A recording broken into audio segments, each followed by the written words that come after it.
রহমত পূর্ণ হক প্রভাত আমার, রহমত পূর্ণ হক প্রভাত আমার। তাহাজ্জুদ আর ফজরের অভ্যাস আছে যার, রহমত পূর্ণ প্রভাত হয় তার।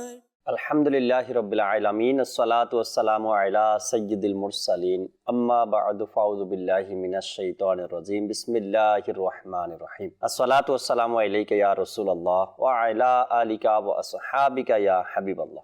আসসালাতু ওয়াসসালামু আলাইকা ইয়া নবিয়াল্লাহ ওয়া আলা আলিকা ওয়া আসহাবিকা ইয়া নূরাল্লাহ। রাসূল আকরাম সাল্লাল্লাহু তাআলা আলাইহি ওয়াসাল্লামের আলিশান ফরমান, যখন তোমরা কোনো কিছু ভুলে যাও তবে আমার উপর দুরূদ শরীফ পাঠ করো, ইনশাআল্লাহ স্মরণে এসে যাবে।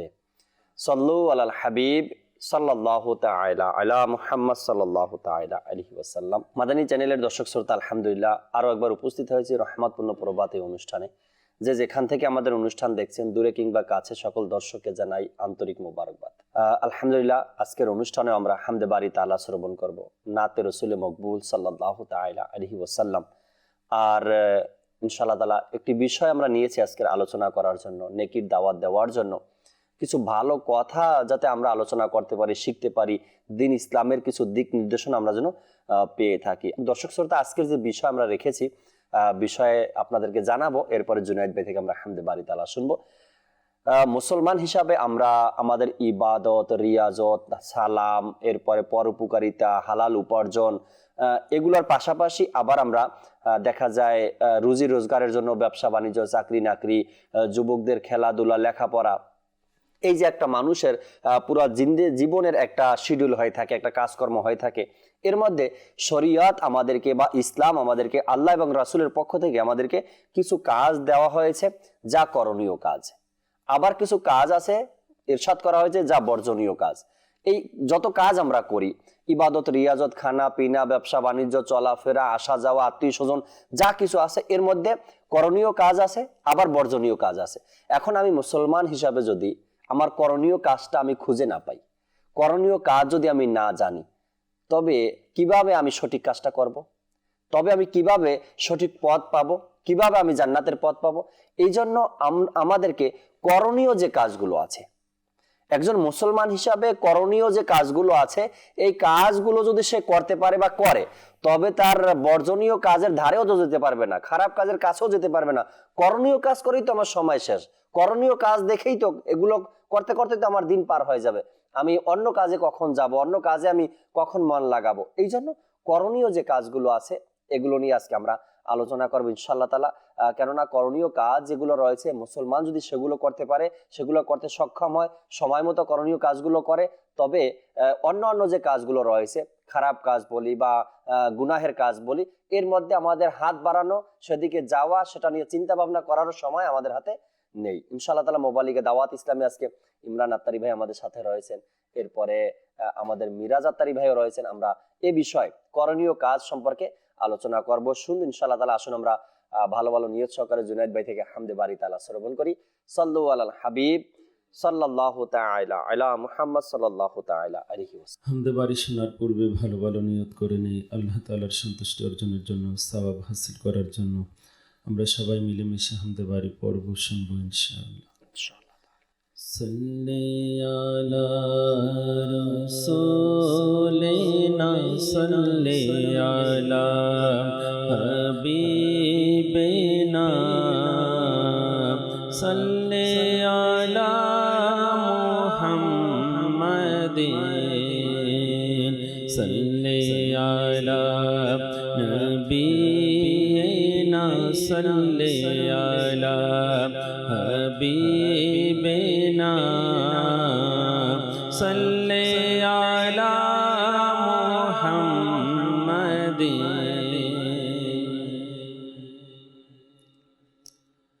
আল্লাহু আল্লাহু আল্লাহু আল্লাহু আল্লাহু আল্লাহু আল্লাহু আল্লাহু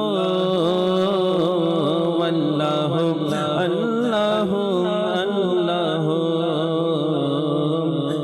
দেখতে চায় হৃদয় তোমায় সুবহানাহু, দেখতে চায় হৃদয় তোমায় সুবহানাহু, করে সবে জিকির আল্লাহ আল্লাহ, করে সবে জিকির আল্লাহ আল্লাহ। ভুলিনি ভুলব না, ভুলিনি ভুলব না খোদা তোমায় কব, ভুলিনি ভুলব না খোদা তোমায় কব। মনে প্রাণে খোদা তুমি তুমি শুধু আল্লাহ আল্লাহ আল্লাহ আল্লাহ আল্লাহ আল্লাহ আল্লাহ আল্লাহ আল্লাহ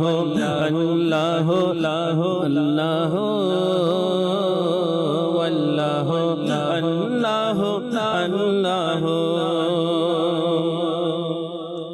বাগানে গগনে আলোচনা তোমার, বাগানে গগনে আলোচনা তোমার, প্রভাতে নিশীতে আলোচনা তোমার।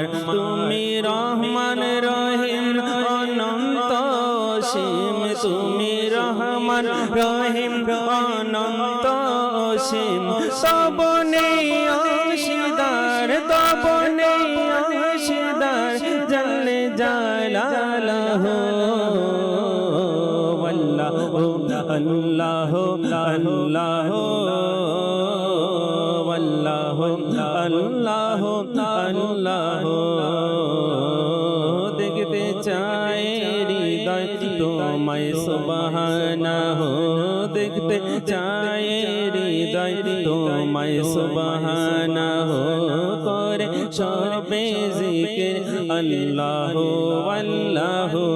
ভুলিনি ভুলব না, ভুলিনি ভুলব না খোদা তোমায় কব। মনে প্রাণে খোদা তুমি তুমি শুধু আল্লাহ আল্লাহ আল্লাহ আল্লাহ আল্লাহ আল্লাহ। পক্ষী কুল করে তোমারি গুণগান, পক্ষী কুল করে তোমারি গুণগান। চারিদিকে শোনা যায় তোমারি শানমান, চারিদিকে শোনা যায় তোমারি শানমান। কেউ বলে খোদা, কেউ বলে সুবহানাহু, কেউ বলে খোদা, কেউ বলে সুবহানাহু। আরে সবাই বলে লা শারীকা লাহু আল্লাহ আল্লাহ আল্লাহ আল্লাহ আল্লাহ আল্লাহ আল্লাহ আল্লাহ আল্লাহ আল্লাহ আল্লাহ। সারা পৃথিবী চাই তো শুধু তোমায় পেতে, সারা পৃথিবী চাই যে তোমায় পেতে। আমরা তোমারি বান্দা হে সুবহানাহু, আমরা তোমারি বান্দা হে সুবহানাহু। তুমি পুত পবিত্র অনন্ত অসীম, তুমি পুত পবিত্র অনন্ত অসীম, তুমি পুত পবিত্র অনন্ত অসীম। হে রহিম রহমান, হে রহিম রহমান আল্লাহ আল্লাহ আল্লাহ আল্লাহ আল্লাহ আল্লাহ আল্লাহ আল্লাহ আল্লাহ আল্লাহ আল্লাহ আল্লাহ আল্লাহ আল্লাহ। সাল্লু আলাল হাবিব। আল্লাহু তাআলা আলা মুহাম্মদ সাল্লাল্লাহু তাআলা আলাইহি ওয়াসাল্লাম। মাশাআল্লাহ, আমরা কালাম শুনছিলাম হামদে বারি তাআলা। আবার আমরা নাতে রাসূল শোনার চেষ্টা করব জুনায়েদ ভাই থেকে ইনশাআল্লাহ তাআলা। আজকের যে বিষয় আমরা নিয়েছি দর্শক শ্রোতা, করণীয় কাজ। হয়তোবা আপনার আমার মধ্যে যে কাজগুলো রয়েছে বা আমরা যে কাজগুলো প্রতিদিন করি, এর মধ্যে হয়তোবা করণীয় কাজ আছে, যে কাজের মাধ্যমে আপনি সওয়াব অর্জন করতে পারছেন, যে কাজের মাধ্যমে আপনি নেকি পাচ্ছেন, কিন্তু আপনি জানেন না যে এই কাজটাও শরীয়ত হুকুম দেয় বা এই কাজটা করার মাধ্যমে আমি সওয়াব পাবো। তো এর পিছনে যদি আবার একটু নিয়ত থাকে ভালো, তো সওয়াব আরো আপনার অর্জন হবে ইনশাআল্লাহ তাআলা। আজকে আমাদের সাথে ইমরান ভাই যেহেতু রয়েছে, ইমরান ভাই থেকে শুরু করবো আজকের অনুষ্ঠানের আলোচনা। করণীয় কাজ করুন ইমরান ভাই। অনেকেই তো আমরা জানি না যে শরীয়ত আমাদেরকে কোন কাজ করার অনুমতি দিয়েছে, আবার কোনটা নিষেধ করেছে, জেনেও আবার না জানার ভান করি, সময় অতিবাহিত করে দিই এভাবে করে। তো হচ্ছে যে করণীয় যে কাজ, অনেকে তো কেউ আছে যে না জানার কারণে করতে পারে না, অনেকে হচ্ছে জানার পরও সেই কাজ থেকে দূরে থাকে। তো করণীয় কাজগুলো আমাকে জানতে হবে যে এই করণীয় কাজগুলোর হুকুম কোরআনুল কারীমের মধ্যে আল্লাহ আমাদেরকে অসংখ্য করণীয় যেগুলো কাজগুলো আমাদেরকে করা উচিত নির্দেশ দিয়েছেন রাসূল করিম সাল্লাল্লাহু তাআলা আলাইহি ওয়াসাল্লামের হাদিসে পাকের মধ্যেও আমাদেরকে কোন সময় কখন কি কাজ আমরা করব। পারিবারিক ক্ষেত্রে আমাদের কিছু করণীয় আছে, তারপরে সামাজিক ক্ষেত্রে আমাদের কিছু করণীয় আছে, আত্মীয় স্বজনের ক্ষেত্রেও কিন্তু আমাদের কিছু দায়িত্ব আছে, করণীয় রয়েছে। ওই বিষয়গুলো কিন্তু রাসূল করিম সাল্লাল্লাহু তাআলা আলাইহি ওয়াসাল্লাম হাদিসে পাকের মধ্যে ইরশাদ করে দিয়েছেন যে উম্মত সে কোন কাজ কিভাবে সে সঠিকভাবে করবে, ওই কাজগুলোর দায়িত্বও কিন্তু রাসূল করিম সাল্লাল্লাহু তাআলা আলাইহি ওয়াসাল্লাম দিয়ে দিয়েছেন। এরপরে আমরা যদি দেখি নবী পাক সাল্লাল্লাহু তাআলা আলাইহি ওয়াসাল্লামের পরে বুজুর্গানে দিন আপনার আউলিয়া ইকরামের কাছ থেকেও তারা অনেক সময় কিছু নসিহতমূলক কাজেরও কি তাগিদ দিয়েছে।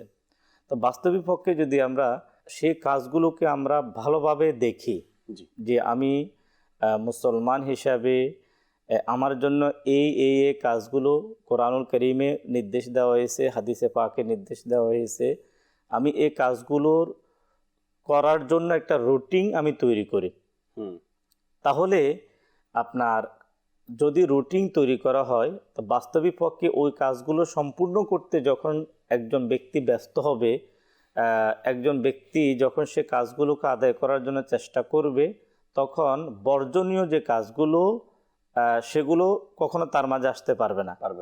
বাস্তবিক পক্ষে আপনার কিতাবের মধ্যে আসছে যখন তুমি করণীয় কাজ করবে না, তখন যেগুলো করণীয় না সেগুলো অটোমেটিকলি ভাবে এসে তোমার সাথে চলে আসবে, তুমি করতে বাধ্য। এখানে আমরা যদি দেখি আপনার দিনের ক্ষেত্রে কিছু করণীয় কাজ থাকে, যেমন আমি আপনাকে উদাহরণ দিই, পবিত্র জুমা। আপনাকে জানতে হবে যে আজকে উদাহরণস্বরূপ জুমার দিন একজন মুসলমানের জন্য কি করণীয় রয়েছে। যেমন জুমার দিনের ব্যাপারে বিশেষত যদি মা বাবা যদি না থাকে তো তাদের কবর জিয়ারতের ব্যাপারে একটা করণীয় কাজ হাদিসে পাকের মধ্যে আসছে। জুমার দিনে কিছু সুন্নত কাজ নবী পাক সাল্লাল্লাহু তাআলা আলাইহি ওয়াসাল্লাম কিছু সুন্নত কাজের ব্যাপারে বলছেন, জানাজার ব্যাপারে বলেছেন। তারপরে আপনার জুমার দিনের ব্যাপারে যদি কোনো ব্যক্তি অসুস্থ রয়েছে, যদি তাকে দেখতে যাওয়া হয়, আচ্ছা জুমার নামাজ আদায় করার ব্যাপারে রয়েছে। যদি জুমার দিন যদি কেউ দাওয়াত দিল, কোনো বিয়ের অনুষ্ঠান যদি শরীয়তসম্মতভাবে হয়, এই ধরনের অনেকগুলো কাজের ব্যাপারে, রোজা রাখার ব্যাপারে কি জুমার দিনের ব্যাপারে তাগিদ দেওয়া হয়েছে। যখন একজন ব্যক্তি জুমার দিন এই কাজগুলো করার ব্যাপারে হুকুম, যখন সে কাজগুলো বাস্তবিক পক্ষে পরিপূর্ণতার সাথে সে পালন করার জন্য জুমার দিনের রুটিন তৈরি করবে যে আজকে এই কাজগুলোর ব্যাপারে আল্লাহ তাবারক ওয়া তাআলার হুকুম, আল্লাহর হাবিব সাল্লাল্লাহু তাআলা আলাইহি ওয়াসাল্লামের হুকুম, যখন সে ওই কাজগুলো করবে, তাহলে কিন্তু জুমার দিনের যে বর্জনীয় যে কাজগুলো, আমাদের সমাজে আমরা যদি বলতে যাই, মাদানী চ্যানেলের দর্শক শ্রোতা, একাধিক কাজ আজকে আমাদের সমাজের মধ্যে যেটা জুমার দিন হতে যাচ্ছে। তখন ওই কাজগুলো করার কিন্তু তার কাছে কোনো টাইম থাকবে না। তো দিনের ক্ষেত্রে হোক, মাসের ক্ষেত্রে হোক, দেখুন আমাদের মাঝে এখন রজব মাস। এখন একজন মুসলমান যখন সে জানবে এই রজব মাসে আমার করণীয় কি, ওই করণীয় জিনিসটা যখন সে প্রথমে জানবে এবং ওই কাজটা যখন করার মধ্যে সে লেগে যাবে, তখন কিন্তু তার ওই অহেতুক যে কাজগুলো, ওই কাজগুলো করার কিন্তু তার টাইম সময় থাকবে না। কিন্তু বড় আফসোস একটা বিষয়, খুব কম সংখ্যক আছে যারা আপনার জানার পরে আমল করে না, কিন্তু অধিকাংশ যদি আমরা দেখতে পাই যাদের এই বিষয়গুলো কিন্তু জানা নেই যে আমি কখন কোন কাজটা কিভাবে করব, আল্লাহ তাবারক ওয়া তাআলা কি হুকুম দিয়েছেন। যেমন রজব মাসের ব্যাপারে তো কোরআনুল কারীমের মধ্যে এমনভাবে এসেছে যে আল্লাহ তাবারক ওয়া তাআলার পক্ষ থেকে তোমাদের জন্য সম্মানিত মাস হচ্ছে 4টি, এটা কোরআনুল কারীমের মধ্যে আসছে। মাসের সংখ্যা 12, তার মধ্যে সম্মানিত 4টি। তো তাফসিরে নুরুল ইরফানের মধ্যে আসছে যে 4টি মাস হচ্ছে আপনার মুহররম, জিলকদ, জিলহজ এবং রজব। এখন এই 4টা মাসের ব্যাপারে আল্লাহ তাবারক ওয়া তাআলা বলেন যে তোমরা এই মাসগুলোতে নিজের আত্মার উপর জুলুম করিও না। তো ওলামা একরাম বলছে যে এই মাস কিভাবে অতিবাহিত করবে, এই মাসে আমাদের করণীয় কি। এই মাসে করণীয়র মধ্যে আপনি দেখবেন হাদিসে পাকের মধ্যে হুজুর সাল্লাল্লাহু তাআলা আলাইহি ওয়াসাল্লাম এর ফরমান দেখবেন যে এই মাসের ব্যাপারে স্পেশাল রোজার ব্যাপারে আসছে। এখন আমি যখন এই মাসে করণীয়ের মধ্যে একটা কাজ আমি পেলাম রোজা, যখন রোজা আমি পালন করব তখন দেখা যাচ্ছে যে অন্য কাজ করার আমার কাছে আর কি থাকবে না, টাইম থাকবে না। যেমন আবার রজব মাসের ব্যাপারে কিতাবের মধ্যে আসছে যে এই রজব মাসকে বলা হয়েছে ইবাদতের বীজ বপন করার মাস। নফল নামাজ পড়া, কোরআন তেলাওয়াত করা, দুরূদ শরীফ পড়া, তারপর মানুষকে সালাম করা, আপনি মসজিদে আগমন করা, তারপরে মানুষের বিপদে কি করা, সহযোগিতা করা, অর্থাৎ যত জিকির আজকার করা। যখন আপনি রজব মাসে রুটিন তৈরি করবেন ইবাদতের বীজ বপন করার জন্য, যে এই মাস ইবাদতের জন্য বীজ বপন করার জন্য, তো স্বাভাবিকভাবে এই কাজগুলো করতে গেলে জাকির ভাই সেই আড্ডা বলেন, গল্প গুজব বলেন, তারপরে মোবাইল নিয়ে ব্যস্ত থাকা, ল্যাপটপ নিয়ে ব্যস্ত থাকা, তারপরে এই সকল যে কাজগুলোর মাধ্যমে সময় নষ্ট হয়, ওই কাজগুলো করা কিন্তু তার মধ্যে টাইম থাকবে না। কেন সেই জানে যে এই মাসটা আল্লাহ তাবারক ওয়া তাআলার পক্ষ থেকে আমাদের জন্য ইবাদতের বীজ বপন করার মাস। যখন সে ওই কাজের মধ্যে লেগে যাবে তখন আল্লাহ তাবারক ওয়া তাআলার দয়ায় সে অনেক গুনাহের কাজ থেকে, খারাপ কাজ থেকে সে বেঁচে যাবে।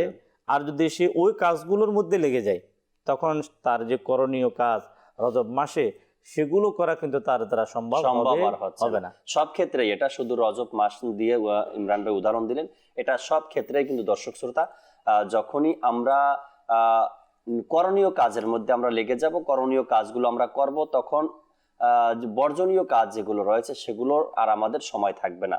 এখন জুমার দিনের উদাহরণ দিলেন ইমরান ভাই, জুমার দিনের বিশেষ করে জুমার নামাজে যাওয়া, আর জুমার নামাজে যাওয়ার পূর্বে যে করণীয় কাজগুলো, নখ কাটা, সুন্নাত গোসল আদায় করা, গোসল করা, এরপরে পোশাক পরিধান করা, যদি সম্ভব হয় কবর জিয়ারত করা, হ্যাঁ, এরপরে জুমার মসজিদে যাওয়া। তো এই যে জুমার জন্য তৈরি হওয়ার ব্যাপারে সময়টা, যখন কোনো ব্যক্তি ভাববে কি আমার করণীয় কাজ আজকে জুমার দিন এই কাজ, এটা আমার করতে হবে, তখন তার মধ্যে খেলাধুলা, আড্ডায় বা কোথাও ঘুরতে যাওয়া, খারাপ কাজের মধ্যে অংশ নেওয়া, এটা আর তার দ্বারা হবে না। সে করণীয় কাজ করার জন্যই সময় পাচ্ছে না। আজকে যদি জুমার দিন, যেদিন জুমার দিন হয় আর কি, জুমার দিন যদি সে ভাবে ফজরের নামাজ পড়লাম, নামাজের পরে আমি 2 প্যারা কোরআনে পাকের তেলাওয়াত করব, তার 2 ঘন্টা পার হয়ে গেল নর্মাল ভাবে তেলাওয়াত করলে। এরপরে সে নাস্তা পানি খাবে, ঘরের জন্য যদি বাজার করতে হয় এটাও করণীয় কাজ, বাজারে যাবে, বাজার নিয়ে আসবে, এরপর নিজে ফ্রেশ হবে, জুমার আগের যে করণীয় কাজগুলো এগুলো করবে, এরপরে জুমার নামাজের জন্য মসজিদে যাবে। তো করণীয় কাজ করতে করতেই তার দিন পার হয়ে যায়। অনেককেই বলতে শুনি ছুটির দিন কিন্তু সময় পাই না, ছুটির দিন আরো ব্যস্ত বেশি থাকি, কেন এই কাজ ওই কাজ, এইটা করতে হয়। তো করণীয় কাজ যখন কোনো ব্যক্তি করণীয় কাজের মধ্যে ব্যস্ত হয়ে যাবে, তখন বর্জনীয় কাজ বা গুনাহের কাজ তার চতুর্পাশে আসবে না। মিরাজ ভাই থেকে কিছু মাদানী ফুল শুনি, এরপর নাতে রসুল মকবুল সাল্লাল্লাহু আলাইহি সাল্লাম শুনবো আমরা ইনশাআল্লাহ তাআলা। জি মিরাজ ভাই। বিসমিল্লাহির রহমানির রহিম। আর এই বিষয়টা যেটা আসলে করণীয় কাজের মধ্যে আমাদের একটি জ্ঞান থাকা দরকার যে আল্লাহ তাআলা পবিত্র কোরআনে মাজিদকে দিনকে পরিপূর্ণ হওয়ার কি আল্লাহ তাআলা ঘোষণা করেছে। দিনের ভিতরে এমন কিছু নেই জাকির ভাই, ইমরান ভাই যে বিষয়টা বললো, যদি আমরা একটু দেখি এই প্রতি মাসের আপনার করণীয়র ব্যাপারে খুদ আল্লাহ তাআলা এবং তার প্রিয় নবী সাল্লাল্লাহু আলাইহি ওয়াসাল্লাম আমাদেরকে রজব বলেন, শাবান, মুহররমুল হারাম, এই মাসগুলো তো কি কি আমল করতে হবে, শুধু তাই না প্রতিদিনের যে আমল ওই সম্বন্ধেও কি আল্লাহ রাসূল সাল্লাল্লাহু আলাইহি ওয়াসাল্লাম আমাদেরকে ইরশাদ করে দিয়েছে। তো আসলে এই বিষয়গুলো না জানার কারণে অনেক সময় এই বিষয়গুলো হয়। কেননা ইমাম শাফি রহমতুল্লাহি তাআলা আলাইহি বলে যে সময় হলো একটি ধারালো তলোয়ার, যদি তোমরা এটা নেক আমল দ্বারা কর্তন না করো হয়তো তোমাদেরকে সে গুনাহ দ্বারা কি কর্তন করিয়ে দেবে। তো আজকে আমাদের যে শিডিউল আমরা কি কি করব, দেখা যায় আমাদের করণীয় কাজ করার চাইতে অনেক সময় আপনার অকরণীয় কাজ যেগুলো এগুলোই আমাদের কাছে বর্জনীয় কাজ এগুলা চলে আসে। কেন? আমাদের যে করণীয় যে কাজগুলো আজকে কি করতে হবে আজকে আমরা অনেক সময় এগুলোর ব্যাপারে আমাদের জানা নেই। এর কারণে কি আমরা অনেক সময় অন্য পথে কি হাঁটার চেষ্টা করি বা অন্য গুনাহের ভিতরে লিপ্ত হয়ে যাই, যেগুলো বর্জনীয় কাজ ওই সমস্ত কাজের ভিতরে আমরা লিপ্ত হয়ে যাই। কারণ আমার জানতে হবে যে আমি মুসলমান, আমার জীবনের প্রতিটা মুহূর্ত এবং প্রতিটা সময়ের অনেক মূল্য, এবং এই প্রতিটা সময়কে মূল্যায়ন করার জন্য নবী করিম সাল্লাল্লাহু আলাইহি ওয়াসাল্লাম আমাদেরকে রাস্তা বলিয়ে, যেমনই ভাবে যদি আমরা দেখি আপনি ফজরে উঠবেন, করণীয় কাজের মধ্যে একটি কাজ হলো আপনি যখন মসজিদে যাবেন মুসলমানদেরকে জাগিয়ে দেওয়া।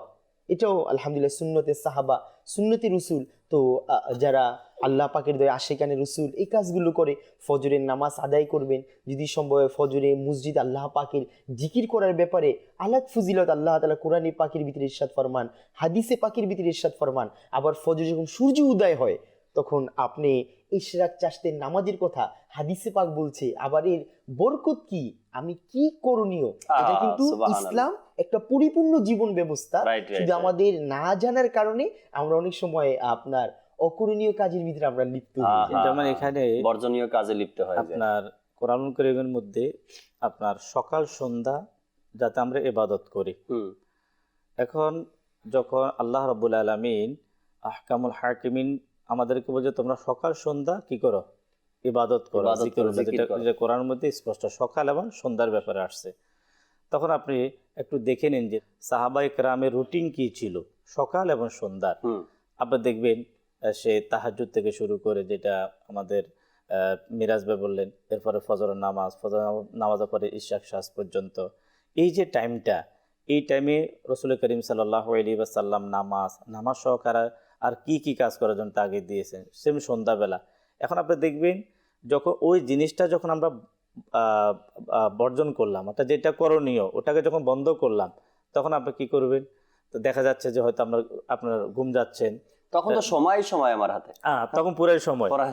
এখন ওই জিনিসটাকে যদি আমরা করি, এরপর সন্ধ্যাবেলা যে সন্ধ্যার টাইম, এখন সন্ধ্যার যে টাইমটা ইবাদতের জন্য, এখন যখন ইবাদতের জন্য সেখানে সন্ধ্যার সময় আপনার আসরের নামাজ আছে। আচ্ছা, আসরের নামাজের পরে আপনি দেখবেন হাদিসে পাকের মধ্যে এমন কিছু ওজিফা যেটা আপনার রাসূল করিম সাল্লাল্লাহু আলাইহি ওয়াসাল্লাম থেকে শুরু করে সাহাবায়ে কেরাম আউলিয়া কেরাম জিন্দেগিতে পাবেন যে আসরের নামাজ পড়ে আপনার ওই ওজিফাগুলো সম্পূর্ণ করতে করতে কিন্তু মাগরিব হয়ে যেত। আচ্ছা, মাগরিবের নামাজ পড়ে এরপরে মাগরিবের নামাজের পরে আওয়াবিলের নামাজের পরে দোয়া। এখন আপনার কাছে এই রুটিনটা আছে কিনা আপনি নিজেকে প্রশ্ন করেন। রাইট, এটা আমাদের কাছে আছে কিনা, আমি সেই করণীয় কাজগুলো আগে নিজের তালিকায় রাখছি কিনা, এটা আমাদেরকে দেখা উচিত। দুই একটা কল নেই, এরপর ইনশাআল্লাহ তাআলা জুনায়েদ ভাই থেকে আমরা নাতে রাসূল শুনবো। যে দর্শকের কল শুনিয়ে দিন। আমার নাম আমিন, ইসলামাবাদ থেকে বলতেছি। আমি একটা নাচ শুনতে চাই, আমারই মনে এই বাসনা। মাশাআল্লাহ, শোনাবো, সাথে থাকুন। পরবর্তী কল। আমার নাম মোহাম্মদ উজ্জ্বল, কিশোরগঞ্জ থেকে করিমস্তানা। আমি একটি বুদ্ধ শরীফ শুনতে চাই। মাওলায়া সাল্লি ইয়া সাল্লি দাইমান। মাশাআল্লাহ, আল্লাহ তাআলা বরকত দান করুক। আমরা যাই জুনায়েদ ভাইয়ের কাছে। জুনায়েদ ভাই আমাদেরকে নাতে রাসূলে মকবুল সাল্লাল্লাহু তাআলা আলাইহি ওয়াসাল্লাম শুনিয়ে দিন। আমরা একটা কালাম শুনি, এরপর আবারও ফিরব ইনশাআল্লাহ তাআলা আলোচনায় আজকের বিষয় নিয়ে।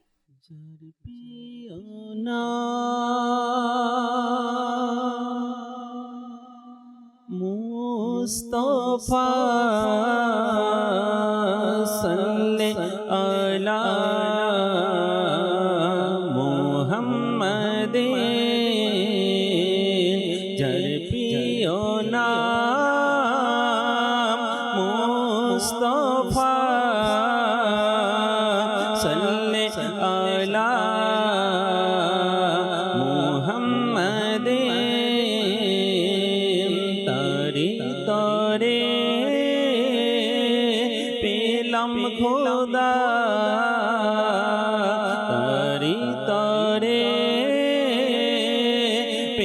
পেলাম খোদা সাল্লি আলা মুহাম্মাদিন যার প্রিয় নাম মুস্তাফা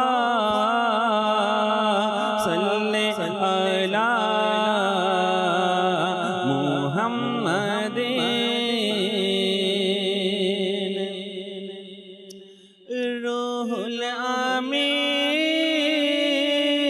গেলেন রয়ে নবী গেলেন আরশ পানে রুহুল আমিন গেলেন রয়ে নবী গেলেন আরশ পানে আরশে আযম দিল সারা আরশে আযম দিল সারা সাল্লি আলা মুহাম্মাদিন যার প্রিয় নাম মুস্তাফা সাল্লি আলা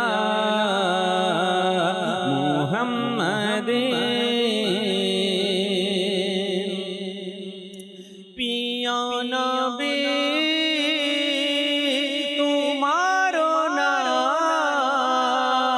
জান্নাতের সব খানে লেখা প্রিয় নবী তোমার নাম জান্নাতের সব খানে লেখা তোমার তরে সৃজন ধরা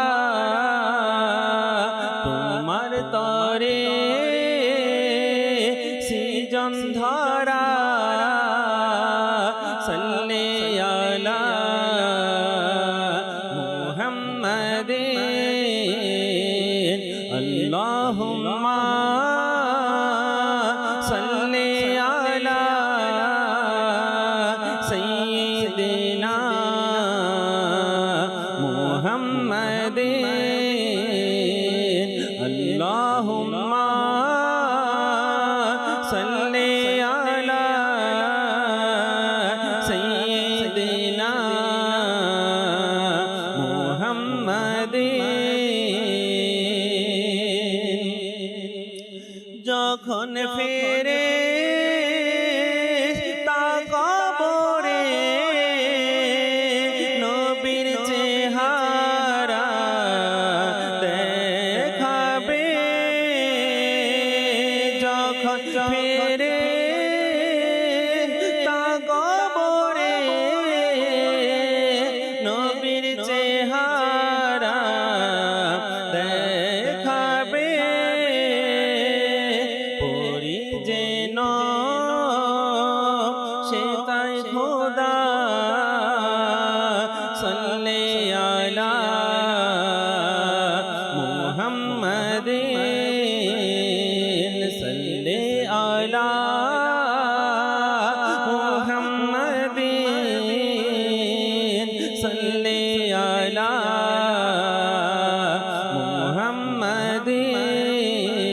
মুহাম্মাদিন দেহ পিঞ্জির হতে আমার আত্মা যখন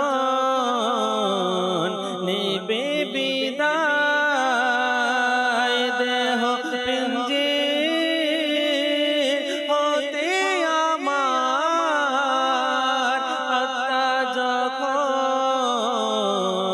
নিবে বিদায় মুখে যেন থাকে খোদা মুখে যেন থাকে খোদা সাল্লি আলা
সর্বদা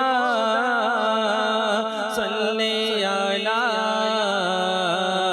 মুহাম্মাদিন যার প্রিয় নাম মুস্তাফা সাল্লি আলা মুহাম্মাদিন আল্লাহুম্মা সাল্লি আলা সাইয়্যিদিনা মুহাম্মাদিন সালিক যেন হাসর মাঠে প্রিয় নবী চরণ ধরে সালিক যেন হাসর মাঠে প্রিয় নবী চরণ ধরে বলে যেন সে থাই খোদা সাল্লি আলা মুহাম্মাদিন বলে যেন সে থাই খোদা সাল্লি আলা মুহাম্মাদিন। মাশাআল্লাহ মাশাআল্লাহ মাশাআল্লাহ। আল্লাহ তাবারক ওয়া তাআলা আমাদেরকে নবী পাক সাল্লাল্লাহু তাআলা আলাইহি ওয়াসাল্লামের প্রতি ভালোবাসা, মুহাব্বত, শ্রদ্ধা, সম্মান যেন জানাতে পারি আমরা, সেই আল্লাহ তৌফিক আমাদেরকে দান করুন। দর্শক শ্রোতা, করণীয় কাজ করুন।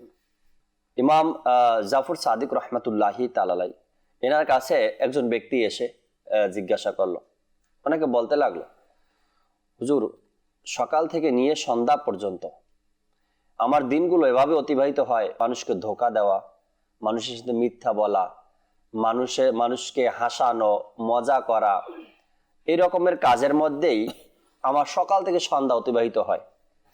কিন্তু আমি চাই ভালো হওয়ার জন্য, আমি চাই নেক হওয়ার জন্য, আমি চাই আমার সংশোধন হয়ে যাক, কিন্তু কিভাবে সম্ভব?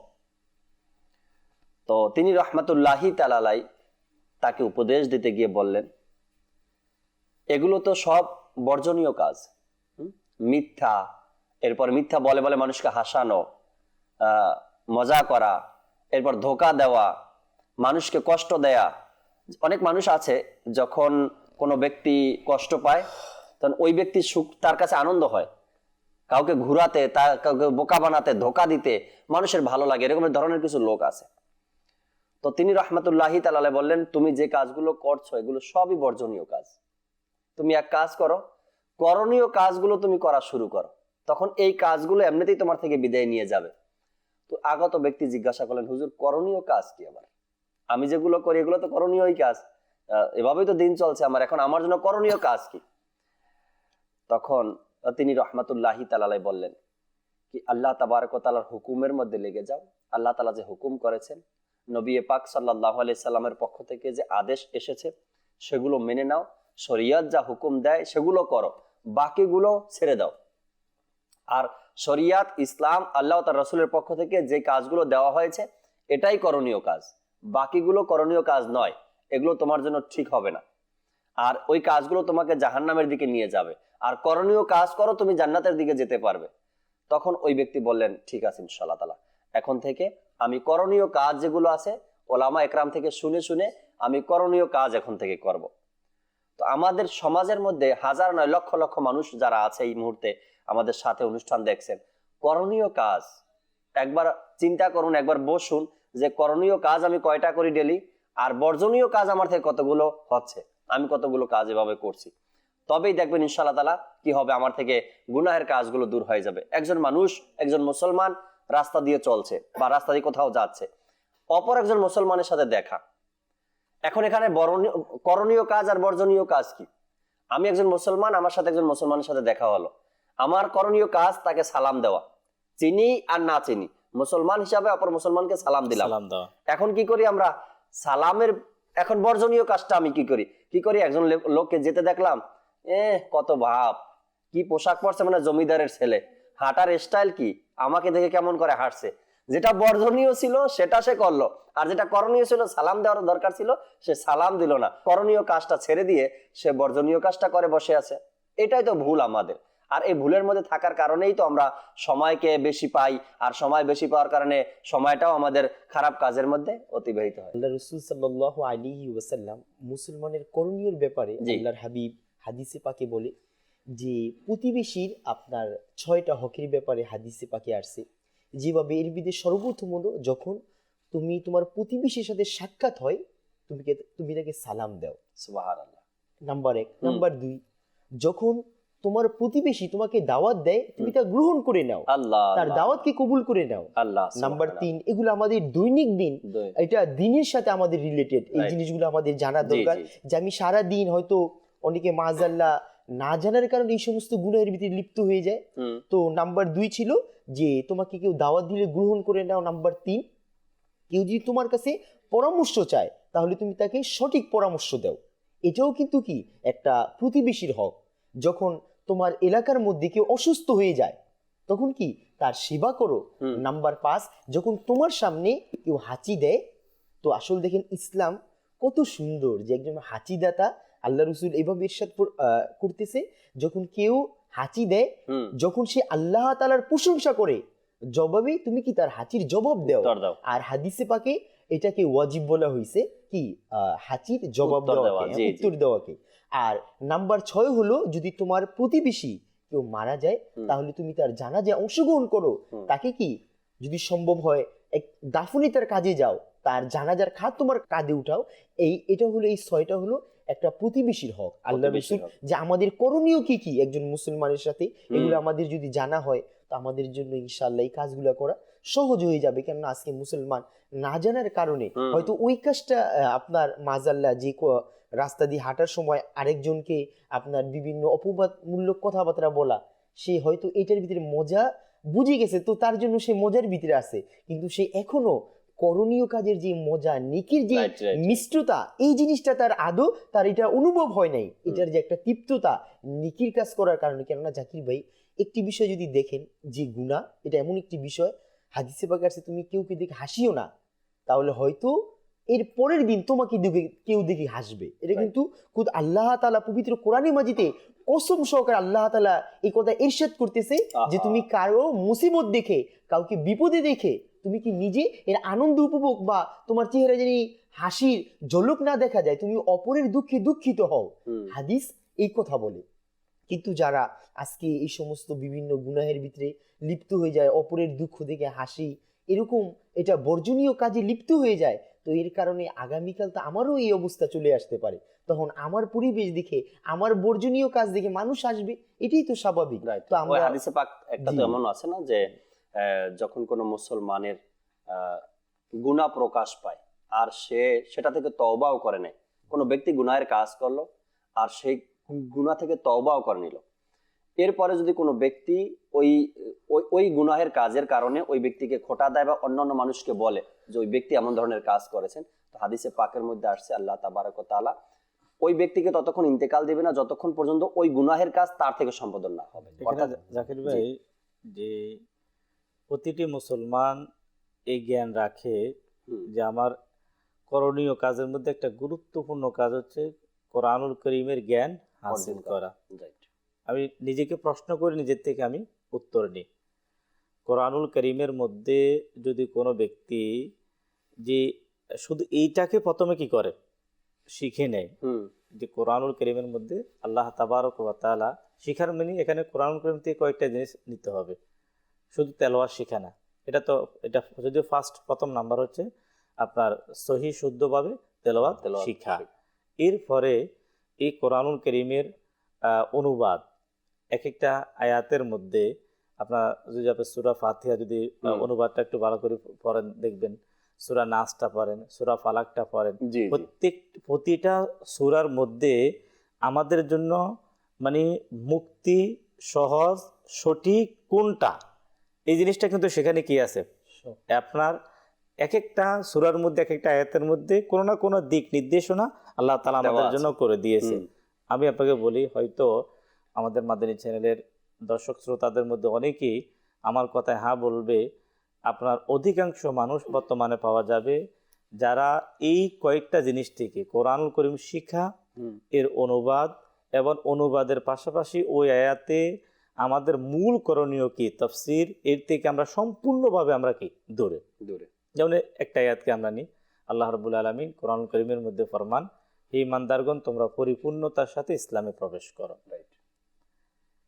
এই যে আয়াতটা যেদিন নাজিল হলো, এই ছোট্ট একটা ঘটনা। আপনার কিছু অমুসলিম তারা ইহুদি সম্প্রদায়, তারা মুসলমান হওয়ার পরে একটা কাজ থেকে সে বিরত থাকতেছে যেটা করণীয়। ওই কাজটা কি? আচ্ছা, করণীয়র মধ্যে আবার ফরজ ওয়াজিব না, মুস্তাহাব। আচ্ছা, তারা ওই কাজটা করা থেকে সে বিরত, কি তারা ওটের গোস্ত খাচ্ছে না। আচ্ছা, এই কাজটা ইসলাম বলছে করো। কেন? তারা মুসলমান হওয়ার পূর্বে তারা এটা পরিহার করত, তারা বর্জন করত, কিন্তু ইসলামের মধ্যে এটা অনুমতি আছে। তো ইসলামের মধ্যে অনুমতি আছে। এই অনুমতিকৃত কাজটা ফরজও না, ওয়াজিবও না, একটা মুস্তাহাব কাজ যেটা ইসলাম হালাল করছে, ওই কাজটা তারা বর্জন করলো। আল্লাহ তাবারক ওয়া তাআলা কোরআনুল কারীমের এই আয়াত নাযিল করছে ওই সময় যে তোমরা পরিপূর্ণতার সাথে ইসলামে প্রবেশ করো। মানে তোমরা যে কাজটা বাদ দিচ্ছ এটা বাদ দিও না, এটা তো তোমাদের জন্য হালাল। আচ্ছা জাকির, বেটা তো একটা ছোট্ট মুস্তাহাব কাজ, যেগুলো আমরা প্রতিনিয়ত হাজারো করণীয় ফরজ কাজ, হাজারো করণীয় ওয়াজিব কাজ, তা আমাদের ব্যাপারে আল্লাহ তাআলা কি হুকুম করতেছে দেখেন। এরপরে এই আয়াতের মধ্যে আরো আমরা যাতে করে ভালোভাবে আমরা বুঝতে পারি, এই আয়াতের মধ্যে আপনার এর সাথে সাথে আছে যে তোমরা শয়তানের পদঙ্ক অনুসরণ করিও না, নিশ্চয় শয়তান তোমাদের প্রকাশ্য শত্রু। আচ্ছা, এতটুকুর মধ্যে শেষ না, আল্লাহ তাআলা বলেন যে তোমাদের জানা নেই যে তোমাদের মধ্যে অধিকাংশকে শয়তান পথভ্রষ্ট করে দিয়েছে। এই যে জিনিসটা যে প্রথমে তোমরা ইসলামের মধ্যে পরিপূর্ণতার সাথে প্রবেশ করো, মানে পরিপূর্ণতার ইসলামের দিকগুলো তোমরা জানো, ইসলাম যেগুলা বলে সেগুলাকেও শুধু কি করো তোমরা মানো, শয়তানের পদঙ্ক অনুসরণ করিও না। আমি একটা কাজ করার সময় যদি আমি এতটুকু ভাবি যে আমি কি শয়তানের অনুসরণ করে যাচ্ছি না আমি কোরআন হাদিসের হুকুমকে পালন করে যাচ্ছি, এই জিনিসটা আমি একজন মুসলমান হিসাবে আমার নিজের কাছে প্রশ্ন। কেন? আল্লাহ তাআলা বলছে তোমরা শয়তানের পদঙ্ক অনুসরণ করিও না, নিশ্চয় শয়তান তোমাদের প্রকাশ্য শত্রু। আবার বললেন যে তোমাদের মধ্যে অধিকাংশকে শয়তান কি করছে? পথভ্রষ্ট করছে। তো আমরা এটা একবার মাস্ট আমি বলি, যদি আমরা যেটা করণীয় না, শয়তান যেটা আমাকে আপনাকে ওয়াসওয়াসা দিয়ে করাচ্ছে ওটা করব, আমাদের ধ্বংস অনিবার্য। শয়তান আমাদেরকে পথভ্রষ্ট করবে, আমরা কখনো সঠিক রাস্তা খুঁজেও পাবো না। রাইট। এই জন্য আমাদের উচিত কোরআনে পাকের অনুবাদ রয়েছে, এগুলো আমাদেরকে একটু বেশি বেশি অধ্যয়ন করা, কানজুল ঈমান ঘরে রাখা, প্রতিদিন কিছু না কিছু আয়াতে কারিমা তেলাওয়াত করা এবং তার অনুবাদ আমাদেরকে জানা। আমি প্রায় সময় বলে থাকি আল্লাহ তাআলা কোরআনে পাক নাজিল করেছেন মুসলমানদের জন্য, আমাদের জন্য। এখান থেকে আমাদেরকে শিক্ষা গ্রহণ করতে হবে, কোরআন শরীফ তেলাওয়াত করে অর্থ বুঝতে হবে। আর আল্লাহ তাআলা অসংখ্য আয়াতে কারিমার মধ্যে অসংখ্য জায়গায় ঈমানদারদেরকেই ডাকছেন কোরআনে পাকের মধ্যে, বিভিন্ন আয়াতের শুরুতে বা মাঝখানে ইয়া আইয়ুহাল্লাযিনা আমানু, হে ঈমানদারগণ। তো আমি একজন ঈমানদার নিজেকে দাবি করি, আর আল্লাহ আমাকে নিয়ে কোরআনে পাকের মধ্যে যে বারবার আমাকে ডাকছেন হে ঈমানদারগণ, একবারও তো আমি সেই কোরআনকে খুলে দেখছি না কি আমাকে আল্লাহ ডাক দিয়ে এরপরে কি বলছেন। জাকির ভাই, এরপরে কি বলছেন? সে প্রতিদিন একবার জাপানিজ নাকি একটা ভাষা শিখতেছে। আমি বললাম আপনার তো এর চেয়ে কিছু গুরুত্বপূর্ণ জিনিস শিখার ছিল, সেটা কি আপনি শিখেছেন? প্রতিদিন সে 1 ঘন্টা ক্লাস করে, প্রায় দীর্ঘ 6 মাস অলরেডি হয়ে গেছে। আচ্ছা, ওই ভাষার পেছনে ওই টাইম দিতে গিয়ে আমি আপনার যে করণীয় ওই কাজটাকে আপনি করেছেন, কি সেটা কি হতে পারে? তাই বললাম যে আপনি একটু ভেবে দেখেন সেই কাজটা কি হতে পারে, যেটা আপনার জন্য শিখা জানা একেবারে বাধ্যতামূলক, আপনাকে শিখতেই হবে। তখন কিছুটা তার ভিতরে আসছে। দেখেন, তখন এই যে কোরআনুল কারীমের, তখন সে বলতেছে আসলেই যদি আমরা একটু ভাবি, আসলে আমার কাজ ছিল আগে সেটাই কি করা।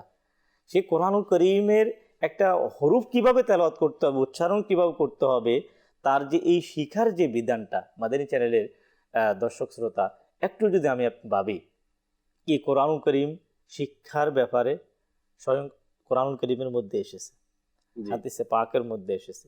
আমি আপনি অনেক কিছু জানি, অনেক কিতাব আমরা পড়েছি, অনেক বই আমরা পড়েছি, অনেক স্টাডি আমরা করেছি।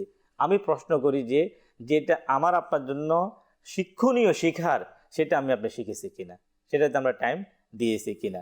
একটু নিজেকে আমরা যদি প্রশ্ন করি তখন কিন্তু উত্তর আমার নিজের থেকে আসবে যে আসলেই যে আমি যদি সেই জিনিসটা আমি শিখতাম, আমি যদি জানতাম আপনার কোরআনুল কারীমের মধ্যে এই যে শুধু কেউ যদি সূরা ফালাক এবং সূরা নাস কানজুল ঈমান থেকে খোলে আপনি দেখবেন অনুবাদ, এর তাফসির, এরপরে দেখবেন যে এই সূরা ফালাক, এই সূরা নাস কখন পড়ার জন্য, কোন টাইমে পড়লে কি লাভ হবে, আল্লাহ রাসূল হাদিস শরীফে বলে দিয়েছে যে এই সূরা ফালাক, সূরা নাস আর সূরা ইখলাস, এই তিনটা সূরা যে ব্যক্তি সকালে ফজরের পরে 3 বার পাঠ করবে, এটা করণীয় কাজ। জি। এখন ওই করণীয় কাজের সময় কিন্তু আপনি ঘুমাচ্ছেন, মানে ওই সময় ঘুমের কোনো কি নাই, বিধান নাই। আপনাকে ওই সময় কি করতে হবে? সূরা ফালাক, সূরা নাস, সূরা ইখলাস পড়তে হবে। আল্লাহর হাবিব ফরমান সন্ধ্যা পর্যন্ত আল্লাহ তাআলা সকল বিপদ আপদ থেকে তাকে নিরাপদ রাখবে। সুবহানাল্লাহ। আচ্ছা, এই কাজটা আবার নবীজি বললেন যে তোমরা শোয়ার আগে দিয়ে করো। কি করো? যদি ঘুমানোর পূর্বে হুজুর সাল্লাল্লাহু তাআলা আলাইহি ওয়াসাল্লামের যে কাজগুলো আমাদেরকে দিয়েছে, আপনি একটু ভালোভাবে দেখেন যে শোয়ার পূর্বে আপনার কাজ কি, কোন কাজ? যে কাজ আল্লাহর হাবিব করেছেন, সাহাবা ইকরাম, আউলিয়া ইকরাম করেছেন। ইশারা নামাজের পরে তাসবিহে ফাতেমা, তারপরে সূরা মুলক তেলাওয়াত করা, এরপরে সূরা সালাতুত তওবার নামাজ আদায় করা, শোয়ার পূর্বে ওযু করা, শোয়ার পূর্বে আপনার ইস্তেগফার করা, দুরূদ শরীফ পাঠ করা। এরপরে শোয়ার পূর্বে আপনি দেখবেন আপনার হুজুর সাল্লাল্লাহু তাআলা আলাইহি ওয়াসাল্লাম এই যে 3 কুল, যেটা এই 3 কুল পাঠ করে উভয় হাতের তালুতে ফু দিয়ে মাথা থেকে আল্লাহর হাবিবের হাত মোবারক যতটুকু পর্যন্ত শরীরে যেতেন অতটুকু মালিশ করতেন। এখন আমি যখন এই করণীয় কাজগুলোকে বন্ধ করে দিছি, অকরণীয় কাজ, আমার সাথে তো মোবাইল নেই, না দেখাইতাম, এই মোবাইলটাকে হাতে নিয়ে আমি করণীয় সবগুলা বন্ধ করে দিয়ে বর্জনীয় যেটা করণীয় না সেটার মধ্যে শয়তান আমাকে লাগাই দিছে। কি করা?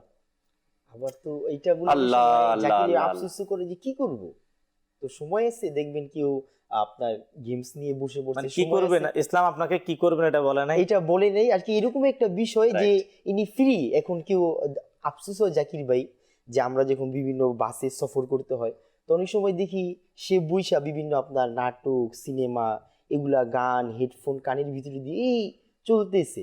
অর্থাৎ মানুষ শয়তান, যে আমরা এই পূর্বে যে শুনলাম যে মানুষ প্রকাশ্য শয়তান যে আমাদের কি প্রকাশ্য শত্রু, তো দেখবেন প্রতিটা মুহূর্তে যেটা বর্জনীয় ওই কাজটা করার জন্য কি আমাদেরকে বিভিন্নভাবে শয়তান উৎসাহিত করে, যেটা করণীয় কিন্তু ওই কাজের আমরা ধারে কাছেও নাই, অথচ সময় পেলে আবার নিজেকে অবসর মনে করে এই গুনাহের কাজে ধাবিত হয়ে যায়। আপনাদের হাতে একটা তো হলো মিরাজ ভাই কি এখন আমি ঘুমাতে যাব, বিছানায় যাব, তো করণীয় কাজগুলো হয়তো ধোকায় পরে করছে না বা না জানার কারণে। আরেকটা হলো গিয়ে করণীয় কাজের সময়ও বর্জনীয় কাজটা করে মানুষ। সেটা কি? এখন আমি কোথাও জয়েনিং আছি, অফিসে আছি, ডিউটি টাইম চলতেছে, এখন অফিসের হক আদায় না করে আমি নিজের মোবাইলের মধ্যে ব্যস্ত রয়েছি। করণীয় কাজ তো এই হকটা আদায় করা আগে, কিন্তু ওই করণীয় কাজটাও বর্জন করিয়া এবারে বর্জনীয় কাজটা আমার হাতের মধ্যে আমি নিয়ে আসছি। এখন কেউ কোনো জিম্মাদারি আমাকে দিল, কেউ কোনো দায়িত্ব আমাকে দিলে আমি কারো থেকে দায়িত্ব নিলাম যে এই কাজটা আমি সম্পূর্ণ করে দিব। এখন ওই কাজটার সময় আমি বর্জনীয় কাজ যেটা ছিল এটা নিয়ে পরে আসছি, এরপরে করণীয় কাজের আশেপাশেও নেই। আমার সন্তানকে নিয়ে আমি পড়াতে বসলাম, এটা করণীয় কাজ। এখন সন্তানকে কোরআন তেলাওয়াত শেখানো, সন্তানকে সূরা শেখানো, কালেমা শেখানো, তওবা শেখানো, কারণ সন্তানের সামনে বসে গিয়েও ওই করণীয় কাজের মধ্যে ফের আবার লেগে গেছি মোবাইল বর্জনীয় কাজের মধ্যে। তো এই যে বিষয়গুলো রয়েছে এটা একটা রোগ হয়ে গিয়েছে আমাদের মধ্যে। এরপরে মানুষ দেখা যায় যদি দুরুদ ও সালাম পাঠ করে, ইমরান ভাই আপনিও জানেন, আমিও জানি, আর যারা এটার উপরে অভ্যাস আছে তারাও জানে, যখনই মানুষ ঘুমাতে যাবে তো যদি তসবিহ হাতে নেয় দুরূদ শরীফ পড়ার জন্য বা জিকির করার জন্য, দেখবেন খুব অতি তাড়াতাড়ি 12 থেকে 15 মিনিটের মধ্যে ঘুম চলে আসে। তাড়াতাড়ি ঘুমানোর একটা কি এটা খুব ভালো একটা ওজিফা বলতে পারি। দুরুদ ও সালাম যখন পড়ার জন্য হাতে তসবিহ নেই তো ঘুম পড়ে যায়, ঘুম চলে আসে। বা নাতে রাসূল শোনার জন্য হেডফোন লাগাই, একটা নাতে রাসূল পরিপূর্ণ শোনাও যায় না, এর আগে ঘুমিয়ে যায় মানুষ। আর যখন মোবাইল ইউজ করে, হাতে ইউটিউব বা যাই কিছু সে ইউজ করতেছে, ফেসবুক চালাচ্ছে, তো এর ঘুম আসতে আরো 2-4 ঘন্টা দেরি লাগে। কেন?